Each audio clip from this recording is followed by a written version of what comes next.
So one of my most formative early job experiences, I was an intern with Grand Teton National Park, and it was a winter internship, and so we were out on cross-country skis tracking wolves. And we were out there looking for what they ate, how much of it, what species it was and all that, and then taking data on that. And that kind of started this interest in me of, oh wow, like this is really cool to be able to see wildlife all the time, and I guess I can get paid to do that, so that's awesome. That was definitely like an experience that really set my course in wildlife biology.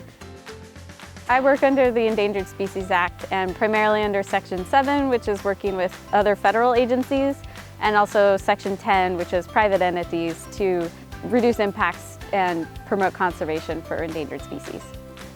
I kind of have these two voices in my head, and the one voice says, wow, research is so awesome. Isn't it cool that we get to ask questions about the natural world and figure out ways to answer those questions? And then the other voice in my head says, a lot of the conservation challenges that we face today are not limited by data or more research. So what we really need is action. And so I think of my job as really heavy in that conservation side of things. We use our best available data, best available science, but we're taking that and putting it into action.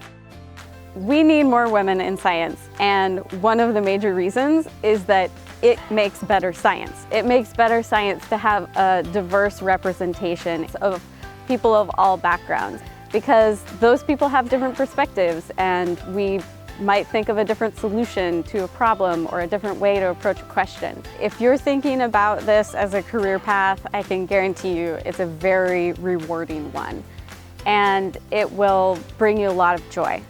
We need you. Please join us.